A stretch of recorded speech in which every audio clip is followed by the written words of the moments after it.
Welcome নতুন একটা ভিডিওয়ে। উত্তর কলকাতার পুজো কমপ্লিট হয় না, বিশেষ করে তো আমার যে প্যান্ডেলটা না দেখলে সেটা হলো গিয়ে কুমারটুলি পার্ক।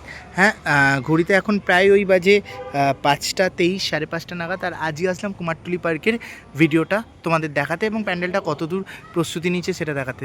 এবছর কুমারটুলি পার্কে তাদের পরিকল্পনা হলো গিয়ে পত্রশোভা। পত্রশোভা শুনেছি বিভিন্ন রকমের, বিভিন্ন প্রজাতির, বিভিন্ন জায়গার বিভিন্ন রকমের পাতা দিয়ে এবছর তাদের পরিকল্পনা থাকবে এবং সেই পাতা দিয়েই কিন্তু এবছর কুমারটুলি পার্ক নিজেদের পুরো পূজা মণ্ডপকে তুলে ধরেছে। তো এইটা হলো মূল এন্ট্রান্স, আর এই সামনেই আমাদের দুর্গা প্রতিমা থাকবে। তো এখনও যেহেতু কাজ চলছে, দেখি বুঝতেই পারছি এখন এখানে প্ল্যাটফর্ম বানানো চলছে।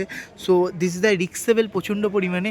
বাট এই যে এরকম সাইড দিয়ে বিভিন্ন রকমের বিভিন্ন পাতা দিয়ে যে পাতাগুলো আর্টিফিশিয়ালস বা বানানো হয়েছে সমস্ত, যেমন পাতার মধ্যে বেশ সুন্দর করে কারুকার্য করে এখানে দেখতে পাচ্ছি। এখানে বিভিন্ন রকম পাতার মধ্যে ঈশ্বরচন্দ্র বিদ্যাসাগর থেকে শুরু করে মাইকেল জ্যাকসন থেকে শুরু করে জিসাস, মেসি, সবাইকে এরকম বেশ সুন্দরভাবে, উত্তম কুমার থেকে শুরু করে কাজী নজরুল ইসলাম, এরকমভাবে চারিদিক দিয়ে না বা বিভিন্ন পাতার মধ্যে শুরু করে এখানে খোদাই করে করে লাস্ট তাদের মুখগুলোকে ফুটিয়ে তোলা হয়েছে। এখানে নেতাজি সুভাষচন্দ্র বোস, ইভেন দুর্গা ঠাকুরের নিজের মুখ থেকে শুরু করে সমস্ত কিছু এখানে ফুটিয়ে তোলা হয়েছে। অ্যান্ড পুরো এই পাশটাতে গেলেও কিন্তু আমরা ঠিক একই রকম ভাইব দেখতে পারবো। পাতার মধ্যে সুন্দর কারুকার্য করে সেটা দিয়ে এত সুন্দর পরিস্থাপনা করা যায়, সেটা কিন্তু কুমারটুলি পার্কে আসলে দেখতে পারবে। আর এই হলো সামনে আমাদের দুর্গা প্রতিমাটা রয়েছে। ভেতরটা যদিও বা এখন ভেতরে কাজ চলছে, তো ভেতরে যাওয়া হয়তো সম্ভব না, বাট পুরো কভারটা, পুরো এরিয়াটা এরকমভাবে ওরা কভার করেছে। এবং এই যে সাইডগুলো, এই সাইডগুলো কিন্তু কাঠের ওপর কাপড় জড়িয়ে এরকমভাবে করেছে।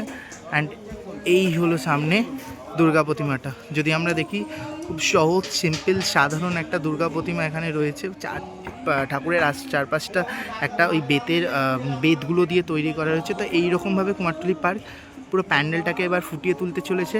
সো কুমারটুলি পার্ক কিন্তু শুধুমাত্র দোলনা বা শুধুমাত্র নাগরদোলনা বা খাওয়া দাওয়ার জন্য নয়। কুমারটুলি পার্ক প্রতি বছর কিছু না কিছু ভালো পরিকল্পনা, কিছু না কিছু ভালো থিম দেয়। তো এবছর আশা করি সেরকমই কিছু একটা দেবে।